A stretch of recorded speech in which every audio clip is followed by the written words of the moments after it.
প্রয়োজন ফুরিয়ে গেলে মানুষ শত্রুতা করে, কথাটা এতদিন শুধু শুনেছি, আজ এর বাস্তবতা দেখছি। মানুষ কিভাবে এত স্বার্থপর হতে পারে, তাও আবার নিজের আপনজনেরা। স্বার্থ ছাড়া কি মানুষের সাথে মানুষের সম্পর্ক হতে পারে না?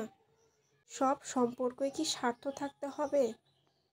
আমি তো কখনোই কোনো মানুষের কাছে স্বার্থ খুঁজি না। আমার কাছে কোনো শত্রু বন্ধু নেই, আমার কাছে সবাই সমান। আমার সমাজ, আমার পরিবেশ, আমার আত্মীয় স্বজন সবাইকে নিয়ে মিলেমিশে থাকতে খুব ভালো লাগে। কিন্তু কেমন জানি সবাই আমার কাছে শুধু স্বার্থ খোঁজে। সবার স্বার্থ মেটাতে গিয়ে আমি আজ ক্লান্ত। বাবার বাড়ি, শ্বশুর বাড়ি, আত্মীয় স্বজন প্রত্যেকেরই আলাদা আলাদা স্বার্থ থাকে। মাঝে মাঝে এই দমটা বন্ধ হয়ে আসে, ভীষণ একা লাগে। ইচ্ছে করে না যে কারোর সাথে সম্পর্ক রাখি, ইচ্ছে করে না যে কারোর সাথে কথা বলি, না কারোর সামনে গিয়ে দাঁড়াই। মাঝে মাঝে মনে হয় একা থাকাটাই অনেক ভালো। একা থাকার মাঝে নাকি অনেক সুখ, কথাটা আসলেই বাস্তব। আমি আমার মহান রবকে খুঁজে পেয়েছি। আল্লাহর ইবাদতেই বাকি জীবনটা কাটিয়ে দিতে চাই। যে যেমনভাবে বাঁচতে চায় বাঁচুক। সত্যিই আমি আর কাউকে আপন মনে করি না, কাউকেই না। আমার আশেপাশে থাকা কাউকেই আমি আর আপন মনে করি না। যার প্রতি মায়া দেখিয়ে যাকে দিনের পর দিন সাহায্য করে আসছি, একটা সময় গিয়ে তার সাহায্যের যদি একটু কমতি পড়ে যায়, সে যে রূপটা দেখায় এটা অনেক বেশি কষ্টদায়ক। সত্যি কথা বলতে কৃতজ্ঞতাবোধ কারো মাঝেই নেই।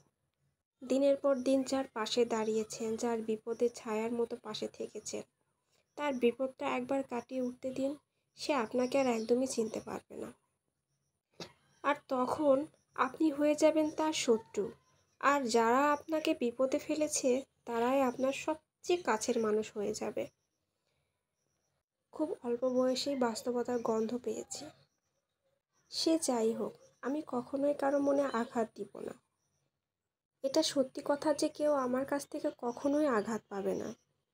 যে যার মতো থাক, অন্তত আমি কাউকে বিরক্ত করব না।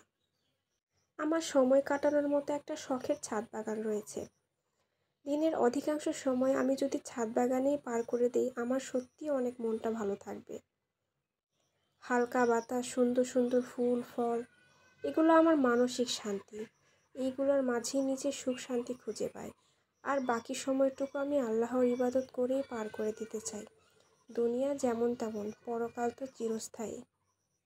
দুনিয়ার এই জীবনে যদি আল্লাহর ইবাদতই করে যেতে না পারি, তাহলে পরকালে আল্লাহর সামনে দাঁড়াবো কী নিয়ে?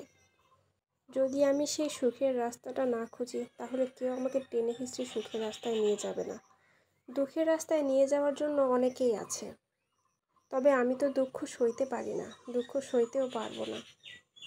দুনিয়াতে বেঁচে থাকতে আমি একটুকু সুখ খুঁজেছিলাম আমার আপনজনের কাছ থেকে।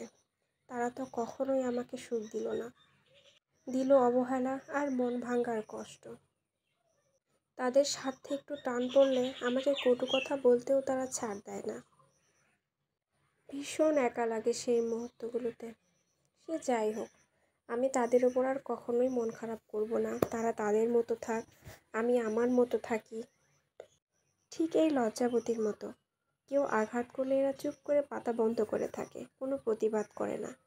সেই ব্যক্তিটা সরে গেলে আস্তে আস্তে আবার তার পাতা মেলে তার সৌন্দর্য প্রকাশ করতে থাকে। সে তো তার মানসিক শান্তি এভাবেই খুঁজে নিয়েছে। ইনশাল্লাহ আমিও আমার মানসিক শান্তি এভাবেই খুঁজে নেব।